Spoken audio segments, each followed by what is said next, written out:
Okay, folks, Russ Scala here. I want to talk about a topic near and dear to my heart. It's called heart disease, okay?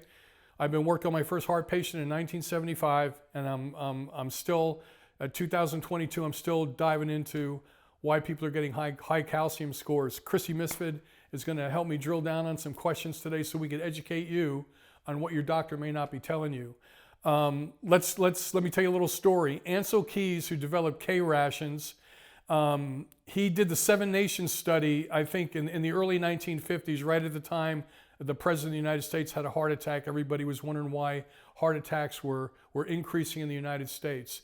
In his Seven Nations study, he came up with saying that out of the people that he studied, that fat caused heart attacks. And what we have learned now is that that wasn't true. So the cholesterol-lowering drugs came out, everybody avoided fat, and for years, people were getting the wrong treatment protocols.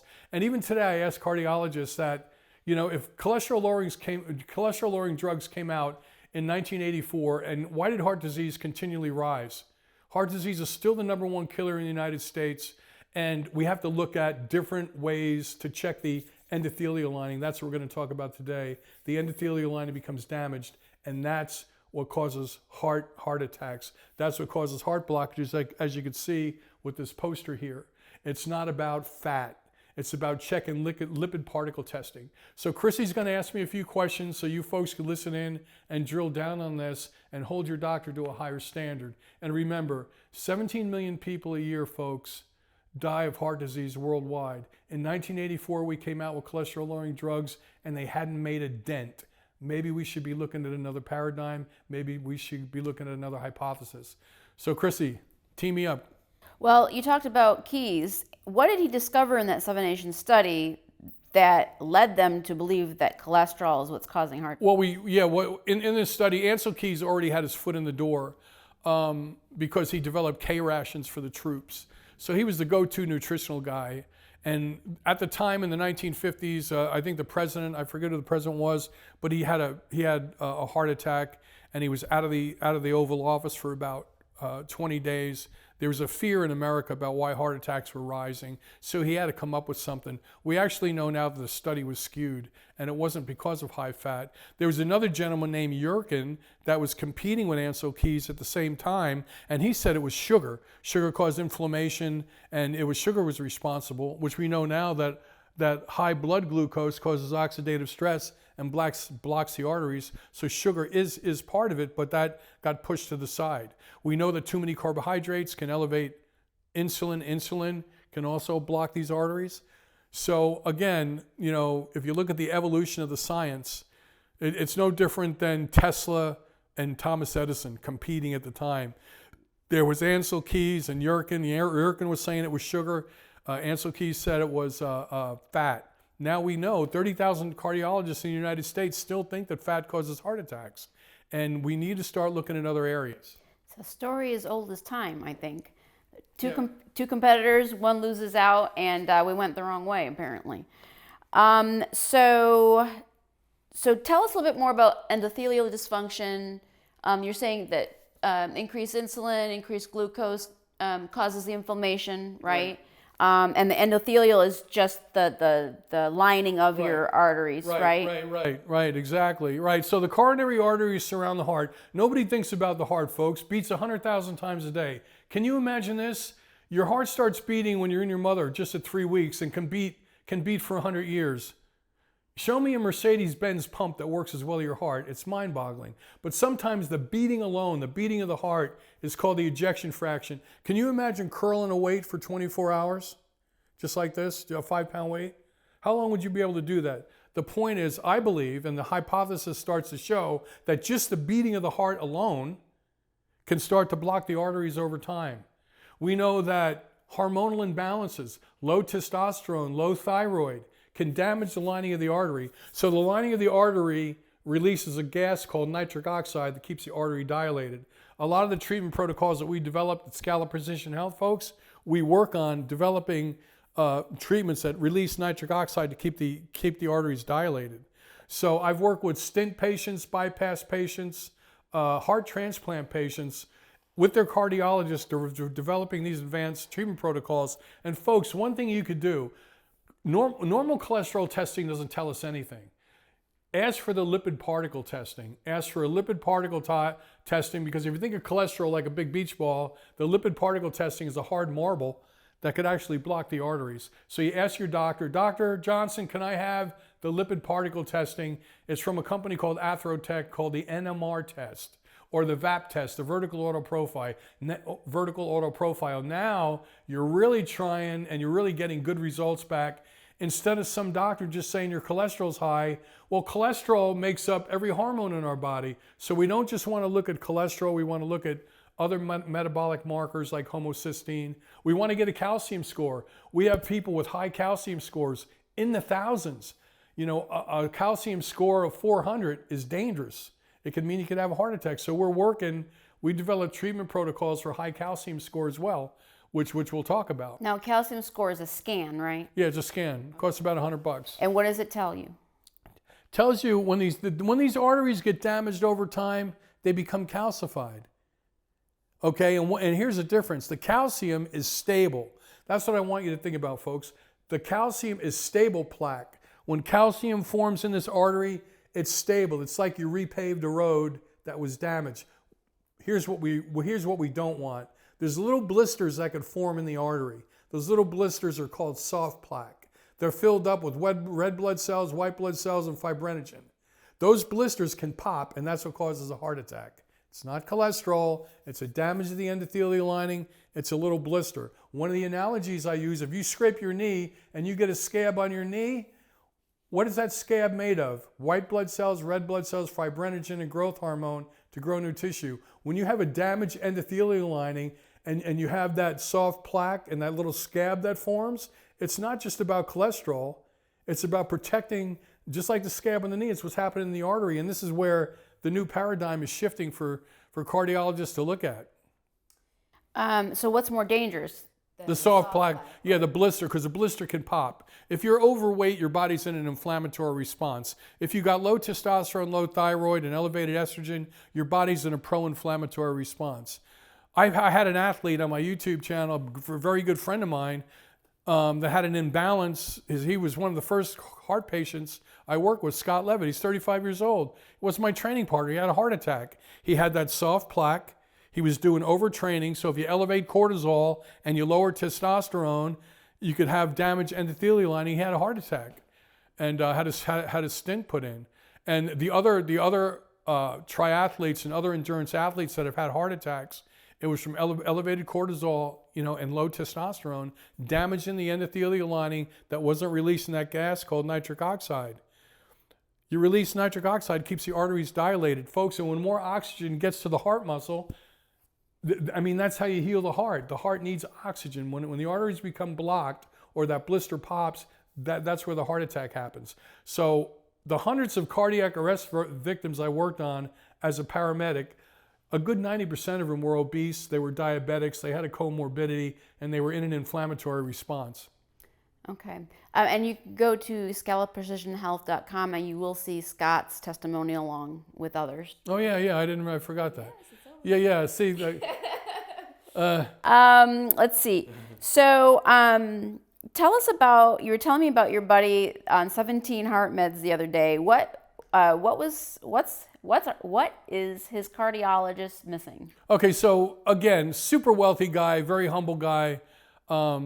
He has a house in Martha's Vineyard. He runs a hedge fund. He just got diagnosed with congestive heart failure. He's a little overweight, and he said, Russ, he knows what I do. He's not a client of mine. He goes, I've got 3 doctors, 3 cardiologists on a Zoom call, and I want you to give me a couple of questions I could ask them. So in my dialogue back and forth with him, I go, you were diagnosed with congestive heart failure, which means his heart is losing the elasticity.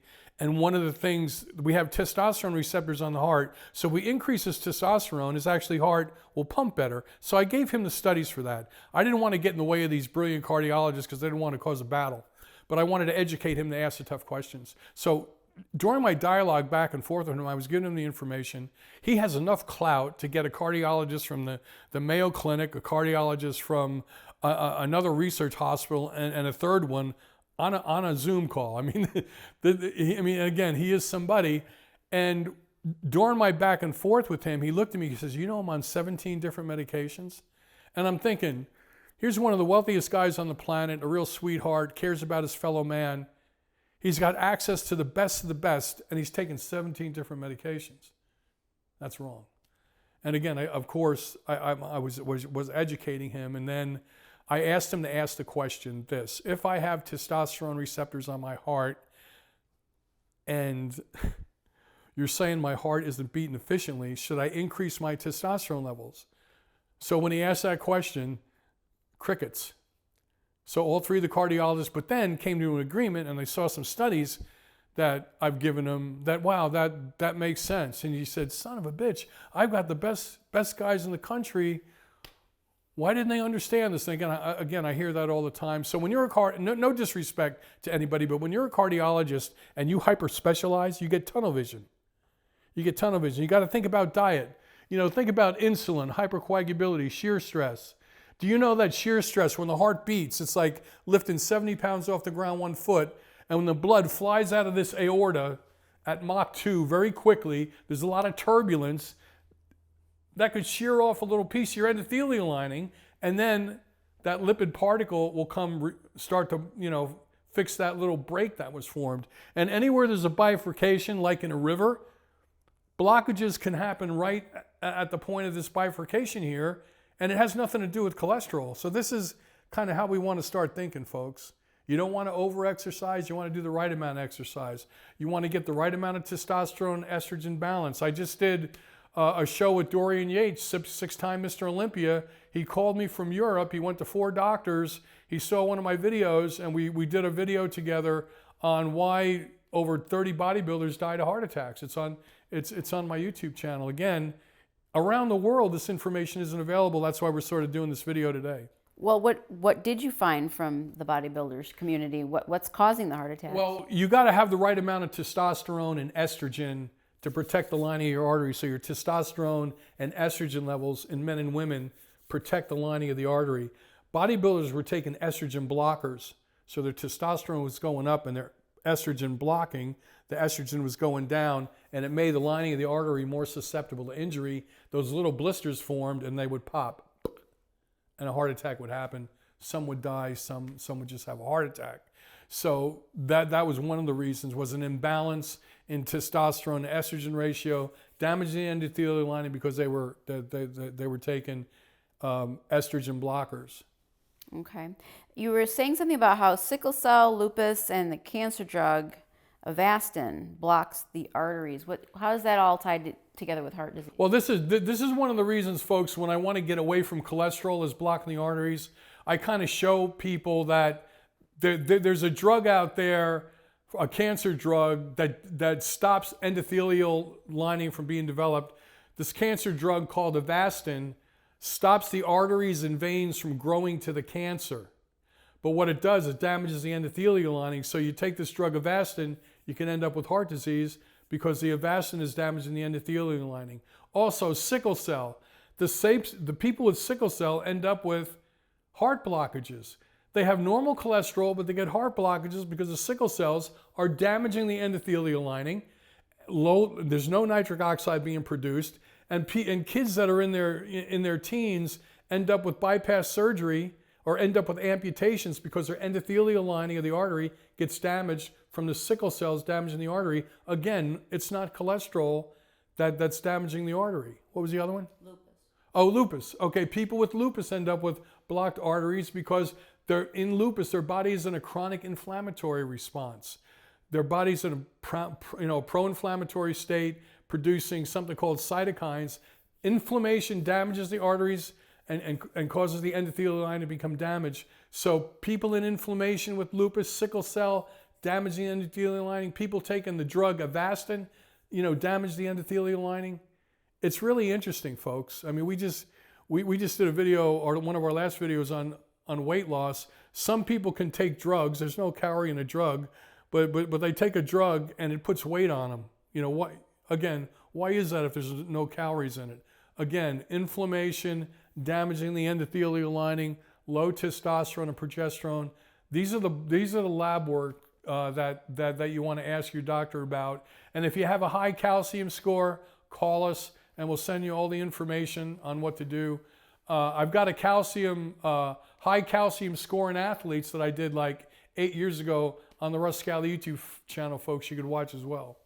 So basically all that to sort of loop from what we started out with, that cholesterol and fat aren't what causes heart attacks. Right.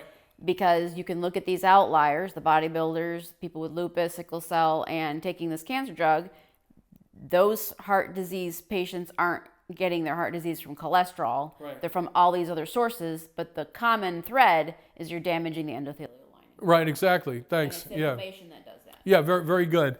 Okay. And folks, one of the takeaways here is cholesterol isn't the only thing that damages the arteries. You need to look at testosterone and estrogen levels and thyroid levels. If you remove the thyroid gland from mice, cows, cats, horses, they'll end up with blocked arteries. So you want to maintain your thyroid function. There's another thing, folks, you could Google this, the HPAG axis. HPAG axis, the hypothalamus pituitary gonadal adrenal axis. That right there is what we want to treat to maintain heart and brain function and stop any arterial damage as we age. And think about it. Right now, as you're watching this video, your heart's going to beat 100,000 times a day, circulate over 2,000 gallons of fluid just today. We have to think of a different paradigm, folks. It's not about clogged pipes. It's not about cholesterol just clogging the arteries. There's other reasons that you have a high calcium score. There's other reasons like the soft plaque that forms on why people are having heart attacks. So basically, one, I guess, main theme for Scala Precision Health is to never treat anything in isolation. Right. So what you're bringing out is that you need to look at all your body systems when you have heart disease or doctors are talking to you about heart disease. You need to bring everything into not just diet, but your hormones, your metabolism, your microbiome, how your gut is processing everything. Are you getting nutrients? So Scala Precision Health, when somebody has a high calcium score, what kind of things do you do to kind of get the big picture for people? Well, when somebody comes to us with a high calcium score, we run a lot of baseline testing that's not offered in traditional medicine, and we customize a treatment protocol based on nutritional, hormonal, and microbiome deficiencies. So you're testing all those things. Well, yeah, we're testing everything. That's what we do different than their cardiologist. And I have clients that call all the time now that see our YouTube video and they call me and they say, I just watched our YouTube video. My cardiologist isn't going to do this. Can I come in and go through your program? So people are really educated now more than they were 5 years ago. Very true. Anything else we didn't cover on? No, that's good. That's good. Folks, share this one. Heart disease is still the #1 killer. We need to change the paradigm and start asking for different lab work. Again, I appreciate you watching, folks. I can't get this information out there without you. Have a good day. Chrissy, thanks for helping me. I appreciate it. The time is now for you to take control of your health. Everybody and every body has a story. Let us find out yours today.